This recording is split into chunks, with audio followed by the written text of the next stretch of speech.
Что же будет с самокатами? Вариантов так много, что всех не перечислить. Очевидно, что будут новые правила. Ну, например, ограничение скорости. Впрочем, это самое легкое, и это уже сделано отчасти. Что еще?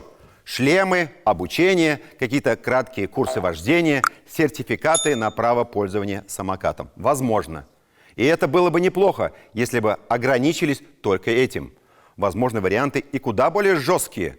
Ограничение парковок самокатов, а это ограничение мобильности, запрет на езду по тротуарам, только в парках и скверах, например, приравнивание самокатов к мопедам со всеми вытекающими права и все остальное. Мы не знаем, какое решение будет принято. Мы согласны с тем, что регулировать эту сферу необходимо. Но есть еще кое-что, о чем обычно не говорится. Проблема с самокатами заключена в самом городе, в его приоритетах, в его транспортной политике.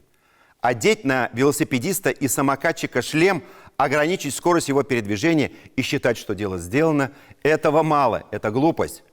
Город давно нуждается в переменах хотя бы на уровне заявлений. Пока нет даже этого.